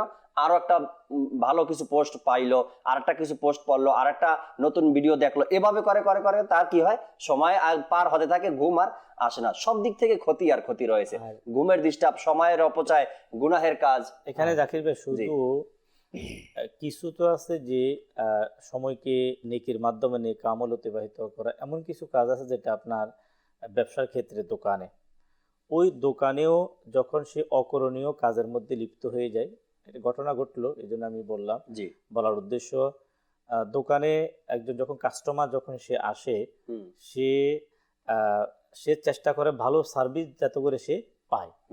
এখন সে ওখানেও ওই তার মোবাইল ফোন নিয়ে অহিত কাজ নিয়ে সে ব্যস্ত, দোকানদার ব্যস্ত হওয়ার পরে সে একবার, দুইবার, তিনবার যখন বলার পরে সে কোনো গুরুত্ব দিচ্ছে না, মানে মোবাইল ফোনটা এখন এমন হয়ে গেল। তো ঘটনা আসছে, তারা ওই দুইজনে দোকানের মধ্যে মোবাইলে বসে দুইজনে নাকি কি কাজ করতেছে আপনার। এখন তো ওই মোবাইলের মধ্যে সকল মানে উল্টা পাল্টা শয়তানি কাজগুলো সব এখন মোবাইলের মধ্যে দেওয়া আছে। তো ওই লোক যখন চলে যাচ্ছে, হঠাৎ করে হুঁশ ফিরিয়ে আসছে, কাস্টমার তো চলে যাচ্ছে, মানে এতক্ষণ সে ওই কাজের মধ্যে ব্যস্ত খেয়াল করেন। এখন সে যে একটা সে ব্যবসা করার জন্য বসলো, যদিও সে এখানে কোরআন তেলাওয়াতের জন্য বসে নাই, জিকিরের জন্য বসে নাই, ব্যবসা এটাও তার একটা করণীয় কাজ। আবার যদি হয় সে ওই দোকানের কর্মচারী, তাইলে তো আরো বেশি তাকে গুরুত্ব দিতে হবে, কারণ আমি এখানে হক আদায় করতে হবে আমাকে, আমি কর্মচারীর এখানে। জি, তো এখন এই ক্ষেত্রগুলাতে আপনার দেখা যাচ্ছে যে যে যেখানে ডিউটির মধ্যে লিপ্ত, আপনার সেই আপনার সাধারণ হোক, প্রশাসনিক হোক, সরকারি হোক, কোনো জায়গাতে, যেমন কেউ সরকারি কাজের কোনো জায়গাতে সে সিকিউরিটির জন্য সে দায়িত্বপ্রাপ্ত, পুলিশ প্রশাসন বলতে পারেন, যে কোনো একটা দায়িত্বপ্রাপ্ত। এখন ওই মুহূর্তে যদি ওই দায়িত্বপ্রাপ্ত ব্যক্তি যদি সে মোবাইলের ধ্যানের মধ্যে ব্যস্ত থাকে, ওনাকে যে পাহারা যে কাজের জন্য নিয়োগ করা হয়েছে সে কাজটা সঠিকভাবে করতে পারবে না। এখন এই অকরণীয় যখন বর্জনীয় কাজটার মধ্যে সে লিপ্ত হয়ে গেল, দেখা যাচ্ছে সেই প্রশাসনীয় হোক অথবা সাধারণ কোনো একজন দায়িত্বশীল ব্যক্তি, সে কখন তার দায়িত্ব সঠিকভাবে সে পালন করতে পারে না, ওই অকরণীয় কাজগুলো সে কাজের মধ্যে সামিল করার কারণে। এগুলাকে আমাদেরকে বের করতে হবে যে আমরা প্রতিনিয়ত, জাকির ভাই এইভাবে আলোচনা বয়ান শোনার পরে কিন্তু অতটুকু স্মরণ থাকবে না, একজন ব্যক্তি সে লিখবে যে আমার দ্বারা প্রতিনিয়ত কি কি কাজগুলো হয়, যেগুলো হওয়া উচিত না, এগুলোকে সে যতক্ষণ পর্যন্ত সে এগুলাকে নোট করবে না, এগুলা থেকে সে নিজেকে হেফাজত করবে না, যখন সে হেফাজত করবে তখন তার কাছে কিন্তু একটা এক্সট্রা সময়, মানে অ্যাভেলেবেল সময়। এখন ওই অ্যাভেলেবেল যে সময়গুলা, ওই সময়গুলোকে আপনি কি করেন, কিভাবে ইবাদতের মধ্যে, মানুষের পরোপকারিতার মধ্যে, পরোপকারের মধ্যে এটাও আছে। আপনার কোনো একজন ব্যক্তিকে, আপনি অসুস্থ ব্যক্তিকে আপনি দেখতে যান, এখন আপনার কাছে সে টাইমে নাই, কেন? আপনি ওই টাইম তো মোবাইল নিয়ে ব্যস্ত, ওই টাইম তো আপনার আড্ডা নিয়ে ব্যস্ত। আরে ভাই, প্রতিটা মানুষ আজকে আত্মীয় স্বজন মেডিকেলের মধ্যে দেখার টাইম নেই, তারপরে কত প্রতিবেশী ঘরের মধ্যে কাতরাচ্ছে, দেখার টাইম নেই। শীতকাল, আপনি ভ্রমণের মধ্যে বের হয়ে গেছেন। তো এখন আপনাকে ইসলাম যে কাজ করার জন্য বলেছে, আপনি একটু মেডিকেলে যান, একটু আত্মীয়কে দেখতে যান, অমুক অসুস্থ, একটু তার ঘরে যান, তাকে একটু দেখাশোনা করেন, আপনার সেই দিকে যাওয়ার টাইম নেই। আপনার টাইম কোথায়? আপনার দেখা যাচ্ছে যে ওই ঘোরার জন্য বাংলাদেশে বিভিন্ন যে স্পটগুলো, এখন শীতের সময় আপনি সেখানের মধ্যে সে ঘোরার জন্য চলে যাচ্ছে। এখন ওই কাজ যখন আপনি করণীয় কাজ করেন নাই, আপনি মনে করতেছেন আমি ফ্রি, আপনি ফ্রি না তো। ইসলাম আপনাকে এই কাজগুলো করার জন্য হুকুম দিয়েছে, আপনি মনে করতেছেন, যখন আপনি এগুলো করতেছেন না, তখন আপনার কাছে মনে হচ্ছে আপনি ফ্রি, এখন কি করবেন? তো শয়তান বলে যে তুমি এখন ওখান থেকে 4-5 দিন হলে ঘুরে আসো। রাইট। এই জন্য আমি শুরুতেই বললাম, একজন মুসলমান যখন সে তার করণীয় কাজগুলো খুঁজে পাবে, করণীয় কাজগুলো করতে পারবে, তখন তার কাছে অবসর সময় নেই, সে এতটাই ব্যস্ত থাকবে, অবসর সময় তার কাছে নেই। কয়েকটা কমেন্টস পরে এবার কলও নিব, আবারও নাতে রাসূল শুনবেন ইনশাআল্লাহ তাআলা। গোলাম ইয়াসিন ভাই আছেন বরিশাল থেকে আমাদের সাথে, তিনি অনুষ্ঠান দেখছেন। এরপরে আরেকজন ইসলামী ভাই আছেন ইসরাত নামের, আরেকজন আছেন সিরাজুল ইসলাম, তিনি অনুষ্ঠান দেখছেন, মাশাআল্লাহ লিখলেন। এরপরে নূর আলম আত্তারি ভাই আমাদের সাথে আছেন, মাশাআল্লাহ, খিলগাঁও থেকে দেখছি, মোবাইল থেকে তিনি অনুষ্ঠান দেখছেন, মাশাআল্লাহ। এরপরে আরেকজন ইসলামী ভাই শাকিল আমাদের সাথে আছেন, আলী আকবর ভাইও আছেন, অনুষ্ঠান দেখছেন। এরপর আরেকজন দেখলেন, আসসালামু আলাইকুম। ওয়ালাইকুম আসসালাম, আমি সৈয়দপুর থেকে, আপনারা সবাই কেমন আছেন? জি আলহামদুলিল্লাহ ভালো আছি, আশা করি আপনি ভালো আছেন। এরপর আরেকজন লিখলেন আসসালামু আলাইকুম। ওয়ালাইকুম আসসালাম রহমতুল্লাহ। মিজান ভাই আমাদের সাথে আছেন, মাশাআল্লাহ লিখলেন। এরপর আরেকজন লিখলেন আসসালামু আলাইকুম। ওয়ালাইকুম সালাম। আমি ঢাকা থেকে বলছি, কেমন আছেন আপনারা? জি আলহামদুলিল্লাহ ভালো আছি আল্লাহ তাআলার দয়া। রিফাতুল ইসলাম আছেন, আসসালামু আলাইকুম। ওয়ালাইকুম সালাম, কেমন আছেন জাকির ভাই? জি আলহামদুলিল্লাহ রাব্বিল আলামিন, ভালো আছি আপনাদের দোয়ায়, আশা করি আপনারা ভালো আছেন। এরপরে শাহনেওয়াজ ভাই আমাদের সাথে আছেন, তিনি অনুষ্ঠান দেখছেন। আরেকজন লিখলেন আসসালামু আলাইকুম। ওয়ালাইকুম আসসালাম রহমতুল্লাহ বারাকাতুহু, কেমন আছেন? জি আলহামদুলিল্লাহ ভালো আছি। কক্সবাজার মহেশখালী থেকে একজন আমাদের সাথে আছেন, আল্লাহ তাআলা শুকরিয়া আদায় করি যারা সাথে আছেন। দর্শকের কিছু কল নেই, এরপরে নাতে রসুল শুনবেন ইনশাআল্লাহ। জি, কল শুনিয়ে দিন আমাদেরকে। আমার নাম জুনাইদ, শেরপুর থেকে। আমি একটি নাতে রাসূল শুনতে চাই। নূর এলো, নূর এলো। মাশাআল্লাহ মাশাআল্লাহ, শেরপুর থেকে জুনাইদ ভাই আমাদের সাথে আছেন, কল করেছেন, নাচ শুনবেন ইনশাআল্লাহ তাআলা, সাথে থাকুন। পরবর্তী কল। আমি মোহাম্মদ মিজানুর রহমান সর্দার, চাঁদপুর থেকে। আমি একটি কালাম শুনতে চাই চিটাঙের ভাষায়। কালামটি হলো আর টিয়া নাই পয়সা নাই। আচ্ছা, আমার টিয়া নেই পয়সা নাই, সাথে থাকুন ইনশাআল্লাহ তাআলা। জুনাইদ ভাই থেকে আমরা নাতের রসুল শুনি। দুইটা এসএমএস ও পরে, অনেকগুলো এসএমএস চলে আসছে এর আগে। আমাদেরকে একজন আমাদের রাজশাহী থেকে এসএমএস করেছেন, রহমতপূর্ণ প্রভাতের খুব সুন্দর অনুষ্ঠান, এই অনুষ্ঠানের মাধ্যমে আমরা মাদানী চ্যানেল দেখা শুরু করি, আমার পরিবারের জন্য দোয়া করবেন, আল্লাহ তাআলা ভালো রাখুক। আলহামদুলিল্লাহ, মাদানী চ্যানেলের দর্শক শ্রোতাকে বলতে পারি, কোনো ইসলামী ভাই যদি চায় যে আমি আমার একটা প্রপার রুটিন আমি তৈরি করতে চাই, যে রুটিনের মাধ্যমে আমার ইবাদতও সঠিকভাবে হবে, আমার পরিবার পরিজনের দেখাশোনা হবে, আমার ব্যবসা বাণিজ্যও সঠিকভাবে হবে, তাহলে আল্লাহ তাআলার দয়ায় আপনার মাদানী কাফেলা একবার সফর করে দেখুন। জি, মাদানী কাফেলায় আপনার সকাল সন্ধ্যা ইবাদতের পদ্ধতি, কীভাবে কী ইবাদতগুলো করব, কিভাবে আমি চলবো, এরপরে আল্লাহ তাআলার দয়ায় শেখ তরিকত আমির আহলুস সুন্নাহ দামাত বারাকাতুহুমুল আলিয়া খুব এমন একটি সুন্দর চমৎকার একটি রুটিন দিয়েছেন মাদানী কাফেলায়। এই রুটিনটা শুধু কাফেলার জন্য না, এই রুটিন মোতাবেক যাতে করে আমাদের একটা চলার একটা অভ্যাস যাতে আমাদের তৈরি হয়, আমরা যাতে করে এই অভ্যাসটা তৈরি করে আমরা নেক আমল করতে পারি, এটাই কিন্তু মাদানী কাফেলার মধ্যে এটা প্র্যাকটিক্যালি শেখানো হয়। আলহামদুলিল্লাহ। মাদানী কাফেলাতে গেলে করণীয় কোনটা আর বর্জনীয় কোনটা এটাও আমরা জানতে পারবো আশা করি ইনশাআল্লাহ তাআলা। জুনাইদ ভাই আমাদেরকে কালাম শুনিয়ে দিন, এরপরে আমরা শেষ কিছু আলোচনা করবো ইনশাআল্লাহ তাআলা। আমারি মনে রে বাসনা, আমারি মনে বাসনা, শুধু দেখব মদিনা, আমারি মনে বাসনা, লাগছে মন হয়তো নবী লাগবে মদিনায় মোরে, লাগছে মন হয়তো নবী লাগবে মদিনায় মোরে, গিয়ে সে থায় হৃদয় ব্যথা, আমি গিয়ে সে থায় হৃদয় ব্যথা, দেখাবো আমি তারে, আমারি মনে বাসনা, আল্লাহ আমারি মনে বাসনা, ভাগে যদি লেখা থাকে মন সৌভাগ্য আমার, ভাগে যদি লেখা থাকে মন সৌভাগ্য আমার, ঘুমিয়ে যাব চিরতরে, ঘুমিয়ে যাব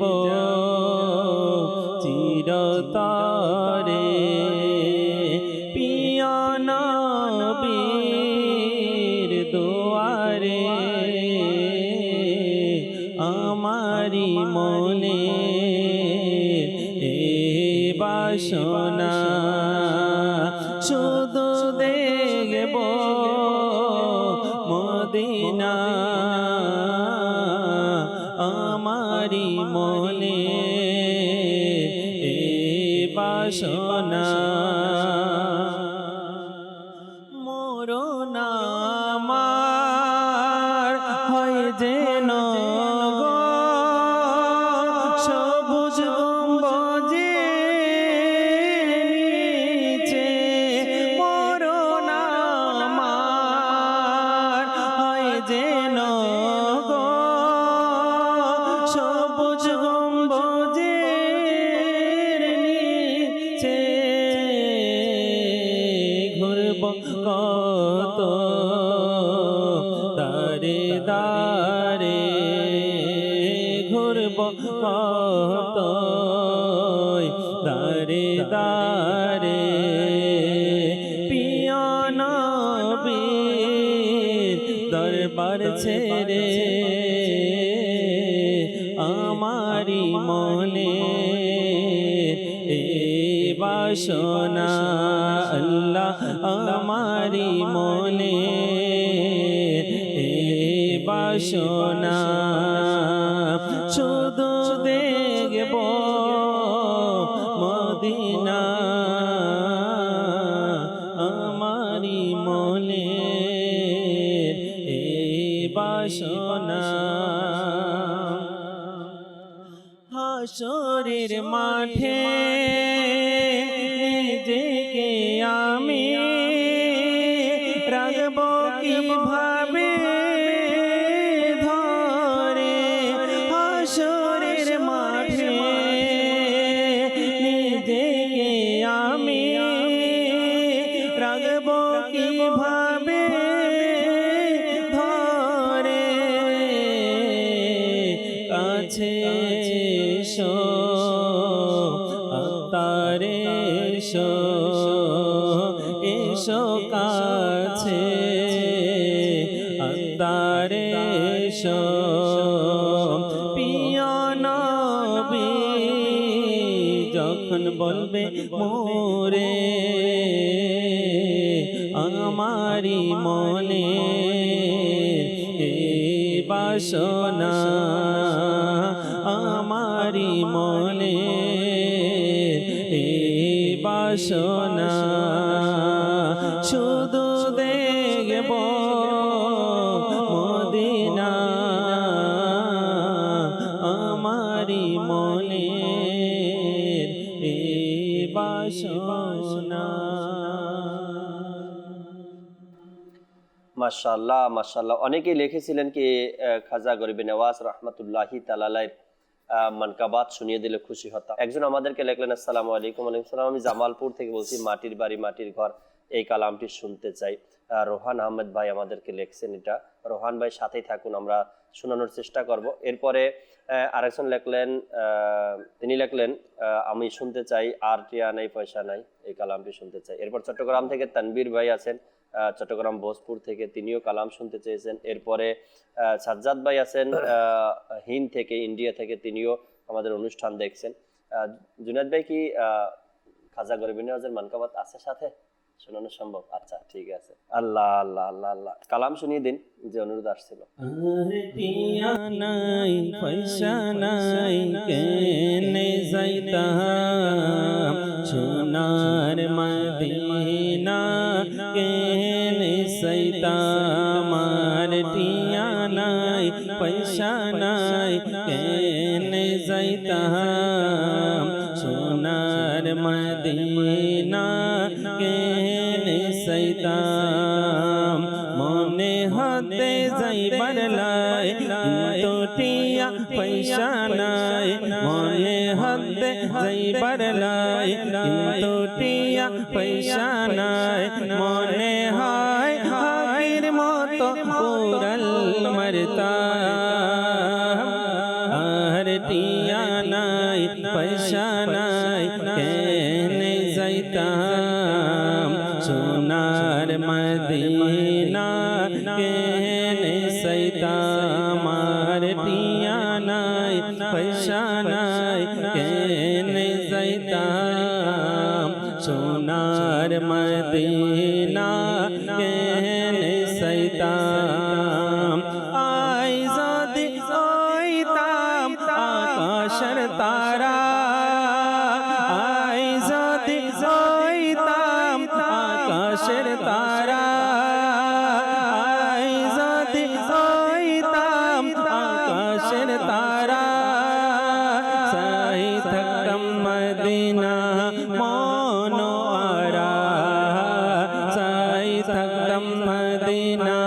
মনোয়ারা সোগা গাইসাই থাকতাম সোগা গাইসাই থাকতাম স্বপ্ন ফিরাইতাম আর টিয়া নাই পয়সা নাই কেনে যাইতাম সোনার মদিনা কেনে যাইতাম আর টিয়া নাই পয়সা নাই কেনে যাইতাম সোনার মদিনা যাইতাম ফাঁকি যদি হইতাম যাইতাম ওরে ওরে ফাঁকি যদি হইতাম যাইতাম ওরে ওরে মদিনা চাইতাম আই ঘুরি ঘুরি মদিনা চাইতাম আই ঘুরি ঘুরি মদিনা সাই সাই মদিনা সাই সাই শান্তি পাইতাম আর টিয়া নাই পয়সা নাই কেনে যাইতাম সোনার মদিনা কেনে যাইতাম আর টিয়া নাই পয়সা নাই কেনে যাইতাম সোনার মদিনা কেনে যাইতাম মাটির ঘর মাটির বাড়ি মাটির হবে বিছানা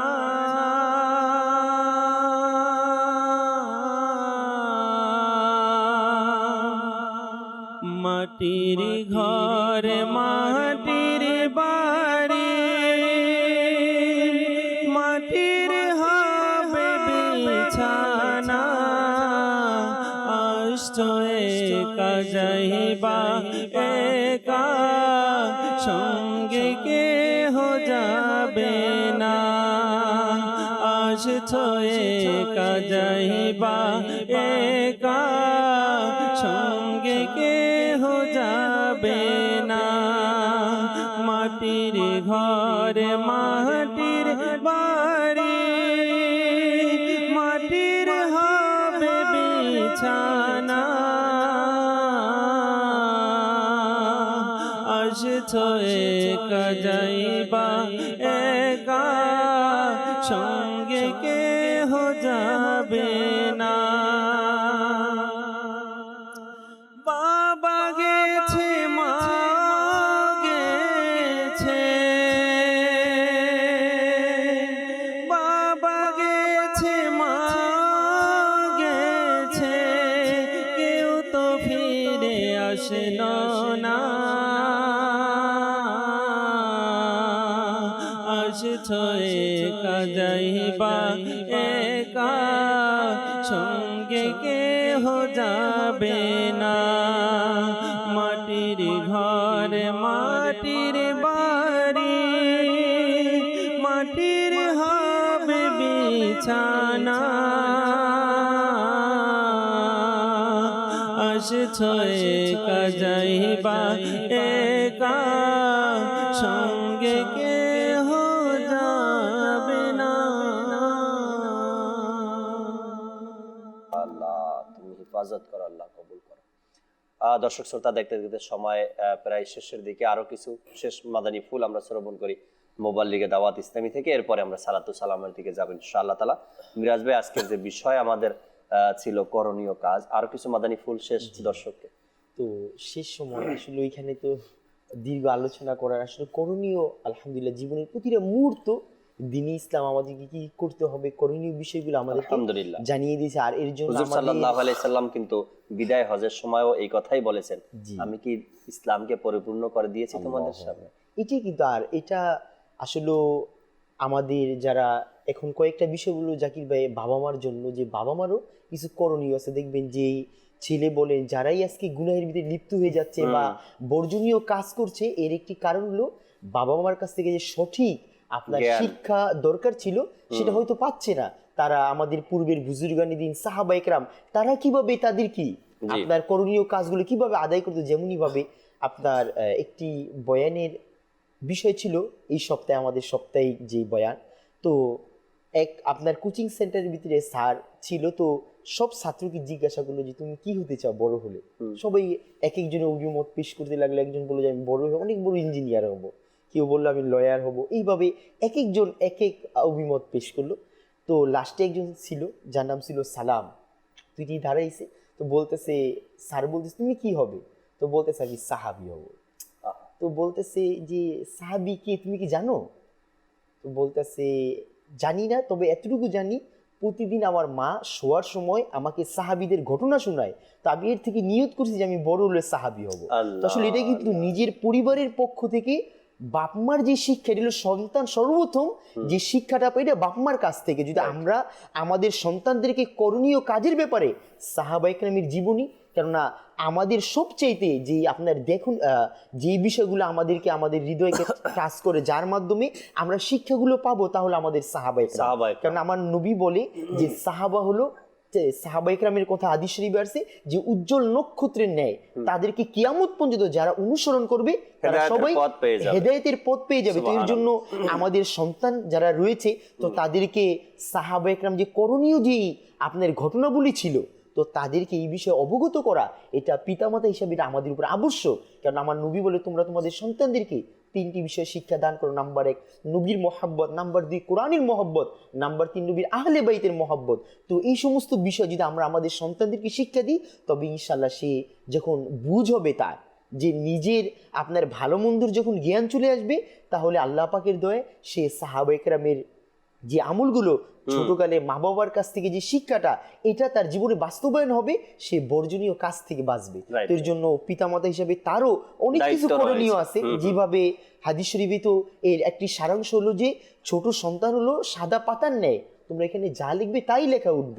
তো আমাদের সমাজের ভিতরে যারা আমাদের সন্তানাদি যারা আছে, তো আজকে আমরা শিক্ষা দিই। মাজাল্লাহ দেখুন বাবা আপনার ঘরের ভিতরে বসে সিনেমা দেখতেছে, তো ছেলে এর চেয়ে ভালো বিষয় কি, বর্জনীয় আর কি শিখবে, ভালো করণীয় আমল কি শিখবে। যদি দেখবেন যেই ঘরে মা নামাজি ওই ঘরের মেয়েও নামাজি হয়, যেই ঘরের বাবা নামাজি ওই ঘরের সন্তানও কি আপনার নামাজি হয়। কেন? তার ওই শিক্ষাটা, তার ওই করণীয় কাজগুলো যখন সন্তান দেখে, তখন তার অন্তরে চাহিদা চলে আসে, প্রভাব চলে আসে কি হ্যাঁ বাবা ইবাদত করছেন, আমিও ইবাদত করি। তো করণীয় কাজের মধ্যে হাজারো প্রকারের কাজ আছে যা আমি নিজেও করতে পারি, আমার ফ্যামিলির সবাইকে শিখাতে পারি, আমার সন্তানকে দেখাতে পারি, সন্তানকে শিখাতে পারি। করণীয় কাজ যে সন্তানের তরবিয়ত দেওয়া হয়েছে, ওই ঘরে যান, ঘরে গিয়ে আপনি যখন নক করবেন, দরজা খুলে, যদিও সেই সন্তানের বয়স 4 থেকে 5 বছর হবে, দরজা খোলার সাথে সাথে আপনাকে সালাম দিবে, কেননা সে শিক্ষা পেয়েছে। করণীয় কাজের মধ্যে একটি সে পেয়েছে, কেউ আসলে তাকে সালাম দেওয়া। আর আপনি যেই ঘরের মধ্যে তরবিয়াত নাই, শিক্ষা নাই, ভালো গুণ নেই, ওই ঘরের মধ্যে যাবেন, সন্তানের বয়স যদি 20 বছর হয়, দরজা খোলার পরে আপনাকে হয়তো গুড মর্নিং বলবে, না হয়তো অন্য কিছু বলে দিবে, সালামের ধারে দরবেশিও নাই, তার কারণ ওই শিক্ষাটা ঘর থেকে সে পায়নি। তো এই যে সন্তানকে এক সুশিক্ষা বা করণীয় কাজগুলো যখন আমরা সন্তানকে শিখাবো, তখন সন্তান এই ধরনের শিক্ষা অর্জন করবে, আর এই শিক্ষায় সে বড় হয়ে উঠবে। ইমরান ভাই আসলে শেষ এটাই বলবো যে সাহাবীদের ঘটনা পড়া, নবীদের জীবনী পড়া, এটা হচ্ছে হুজুরদের কাম। জি, এটা কাদের কাম? যারা করণীয় কাজ করে তাদের কাজ এটা। মানে আমাদের সমাজের মধ্যে যারা বিশেষ করে জেনারেল লেভেলে যারা বসবাস করে, তো তাদের কাছে হচ্ছে যে একটা ধর্মীয় মাহফিল হচ্ছে, তো এটা হুজুরদের কাম। ঠিক আছে, ওই মসজিদ সংক্রান্ত কাজ তো এটা হুজুরদের কাম। মাদ্রাসার দ্বীনি শিক্ষা পড়া অথবা পড়ানো, এটা হুজুরদের কাজ। এতে এই হুজুরদের উপর এটা চাপিয়ে দিয়ে ক্ষতিকার হচ্ছে, আমারই হচ্ছে ক্ষতি, তো আমারই হচ্ছে, আমার সমাজের হচ্ছে। আমার ক্ষতি হচ্ছে যে আমি এই কাজ থেকে যে জিনিসটা শিক্ষণীয় ছিল, একটা বয়ান থেকে শিক্ষণীয় ছিল, মসজিদে যাওয়ার ক্ষেত্রে যে আমার যে উপকারটা হতো, সেই কাজ থেকে আমি কি দূরে সরে গেলাম। তো এখানে বিষয়টা আমি সর্বশেষ মাদারী চ্যানেলের দর্শক শ্রোতার কাছে আপনার পরামর্শ হিসাবে পেশ করব। সেটা হচ্ছে যে আমরা দিন আমাদের চলে যাচ্ছে, সময় আমাদের থেকে চলে যাচ্ছে, যে সময় চলে যায় সে কখনো ফিরে আসে না। 2020 সাল আমাদের কারো জিন্দিগিতে আর আসবে না। তো সময় চলে যাবে, আমরা আমাদের সময়গুলোকে যখন আমরা প্রতিদিন সকাল থেকে সন্ধ্যা পর্যন্ত অথবা 24 ঘন্টা আমরা অতিবাহিত করি, আমরা একটু ভেবে দেখি যে আমার রুটিনের মধ্যে নামাজকে আমি শামিল করলাম কিনা, আমার রুটিনের মধ্যে কোরআন তেলাওয়াতকে আমি শামিল করলাম কিনা, আমার রুটিনের মধ্যে আমি দুরূদ শরীফকে শামিল করলাম কিনা, জিকির করাকে শামিল করলাম কিনা, আমার আজকে রুটিনের মধ্যে প্রতিবেশীর হকের যে দিকগুলা তাদের দেখাশোনা করা এটাকে শামিল করলাম কিনা, আমার আজকে রুটিনের মধ্যে আত্মীয়তার হক, আল্লাহু আকবার, এটা দর্শক শ্রোতা অনেকেই জানে যেটা হাদিস শরীফের মধ্যে খুব কঠোরভাবে আজকে আত্মীয় স্বজনের সাথে আমার সম্পর্ক নাই। এর কারণ হচ্ছে আমার প্রতিদিন যদি আমি আমার ডিউটির মধ্যে, আমার করণীয়র মধ্যে আত্মীয়তার হককে আমি শামিল করলাম কিনা, ঠিক আছে। এরপরে আমাদের এই যত দৈনন্দিন আমার প্রতিদিনের কাজের মধ্যে আমি দান সৎকারকে আমি শামিল করলাম কিনা, সালাম করাকে শামিল করলাম কিনা, আমি আমার প্রতিদিনের যে কাজগুলো করি ওই কাজগুলো রসুল করিম সাল্লাল্লাহু তাআলা আলাইহি ওয়াসাল্লামের সুন্নতগুলোকে আমি আমার কাজের সাথে শামিল করলাম কিনা। এভাবে যদি আমরা আমাদের সময়গুলোকে আমি মেনটেন করি, এই দিনই কাজগুলোকে যদি আমরা শামিল করি, আল্লাহওয়ালা যারা সাহাবা ইকরাম বলেন তারাও সংসার করেছেন, তাদেরও ব্যবসা ছিল। এরপরে মাযহাবের ইমাম যারা তারাও কিন্তু সংসার করেছেন, ছেলে সন্তান ছিল। বরফির আব্দুল কাদের জিলানী রাহমাতুল্লাহ তাআলা আলাইহি তিনিও আমাদের মতো কিন্তু বিবাহিত, ওনার একাধিক সন্তান ছিল। এরা এই সন্তান, তাদের ব্যবসা, তাদের কর্ম এগুলো করার পাশাপাশি তারা যোগশ্রেষ্ঠ ব্যক্তি কিভাবে হলেন, তারা আল্লাহর ওলি কিভাবে হলেন, তারা তাদের ওই কাজগুলোর সাথে সাথে তাদের বাকি যে সময়গুলো তারা দুনিয়াবি হাসি তামাশা, আপনার আড্ডা দেওয়া, গল্প গুজব করা এগুলোর মধ্যে অতিবাহিত না করে ওই সকল ব্যক্তিরা তাদের কাজগুলোকে নবী পাক সাল্লাল্লাহু তাআলা আলাইহি ওয়াসাল্লামের সুন্নত অনুযায়ী, নবী পাক সাল্লাল্লাহু তাআলা আলাইহি ওয়াসাল্লাম যে আদর্শ শিক্ষা দিয়েছেন ওই মোতাবেক তারা, আপনি দেখবেন জাকির ভাইকে আপনি দেখবেন আউলিয়া কেরামের আপনার যখন জীবনী পড়বেন, আসলে আউলিয়া কেরামের ওলি আল্লাহদের জীবনী পড়ার আমাদের টাইম নেই। আপনি দেখবেন ইমাম আবু হানিফার আপনি ঘটনা পড়বেন, তিনি প্রতিদিন কতটুকু নফল নামাজ পড়তেন, প্রতিদিন তিনি কতক্ষণ টাইম কোরআন তেলাওয়াত করতেন। আপনার খাজা মঈনুদ্দিন চিশতি রাহমাতুল্লাহ তাআলা আলাইহি, আমি যদি নিজেকে প্রশ্ন করি পাক ভারত মহাদেশের ইসলামের অধিনায়ক যিনি, যার উসিলে আমাদের বাপ দাদা 14 গোষ্ঠী যারা ইসলাম পেয়েছে, ওই মহান ব্যক্তি নিজের জীবনীটা রুটিন কি ছিল এটা অবশ্যই কিতাবে আছে। জি জি অবশ্যই উনি শ্রেষ্ঠ হয়েছেন, ওই জিনিসটা আমাদের পড়ার বর্তমানে আমাদের টাইম নেই। তাই তো আপনি বলবো যে উনি কিভাবে ওনার সময়কে কতটুকুনি নফল নামাজ পড়েছেন, কোরআন তেলাওয়াত করেছেন, কিভাবে উনি করছেন। ওনার সম্মানিত পিতার পক্ষ থেকে আল্লাহু আকবার, তিনি যেই আপনার পৈতৃক সূত্রে যে সম্পদ তিনি লাভ করলেন, ওই সম্পদ যেটা আঙ্গুরের বাগান ছিল এ ধরনেরটা আপনারা জানেন, উনি আপনার সেই সম্পত্তিটা করণীয় ভেবে জি জি ওই সময় আপনার অসহায় ব্যক্তিদের মাঝে উনি সবগুলা কি করে দিলেন, সৎকা করে দিলেন, সুবহানাল্লাহ, সবগুলা তিনি কি করলেন, সৎকা করে দিলেন। এখন আমাদের এই আমরা বর্তমানে আমাদের চ্যানেলের দর্শক শ্রোতা, একটা হচ্ছে গতানুগতিক জিন্দিগি। রাত্রে সারাদিন ডিউটি করলাম, অফিসে গেলাম অথবা ব্যবসা করলাম, দোকানদারি করলাম, রাত্রে গিয়ে ডাটসে ভালো করে খেয়ে ঘুম দিলাম, ঘুম থেকে উঠে আবার আমি আপনার কর্মের মধ্যে চলে গেলাম। এটা হচ্ছে আমার আপনার গতানুগতিক জিন্দিগি। এই জিন্দিগি অতিবাহিত না করে আমরা আমাদের জিন্দিগি, আমাদের জীবনটাকে আউলিয়া একরাম, সাহাবা একরাম তারা কিভাবে জিন্দিগি অতিবাহিত করেছে এটার সাথে একটু আমরা মেস করার আমরা কি করে চেষ্টা করি মেসিং করার। আল্লাহ তাআলা আমাদেরকে তৌফিক দান করুন। আসুন যে যেখানে আছি আমরা দাঁড়িয়ে সালাতু সালাম পাঠ করি। ইয়া নবী সালাম আলাইকা, ইয়া রাসূল সালাম আলাইকা, ইয়া হাবিব সালাম আলাইকা, সালাওয়াতুল্লাহ আলাইকা, ইয়া নবী সালাম আলাইকা, ইয়া রাসূল সালাম আলাইকা, ইয়া হাবিব সালাম আলাইকা, সালাওয়াতুল্লাহ আলাইকা, আশিকা কাবা মদিনা, ফরশ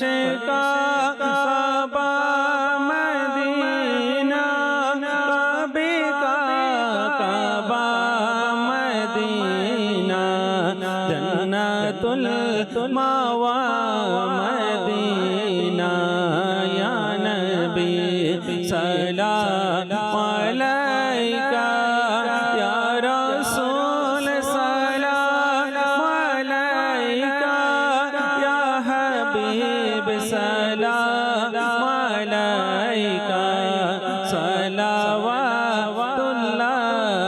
अलैका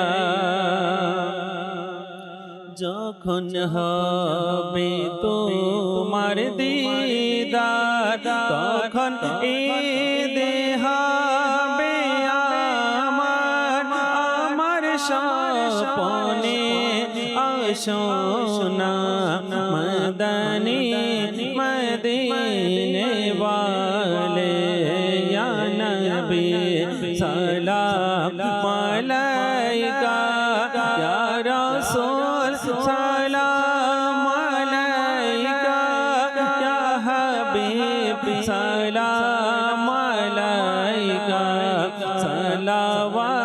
सलावतुल्लाह अलैका मुस्तफा जाने रहमत पे लाखो सलाम शमे बज में हिदायत पे लाखो सलाम डाल दी कल्बों में अज़मते मुस्तफा सैयदी आला हज़रत पे लाखो सलाम फैज़े से जिनके लाखो नमाज़ी बने फैज़े से जिनके लाखो ईमान में सजे उस आमिर अहले सुन्नत पे लाखों सलाम मुस्तफा जाने रहमत पे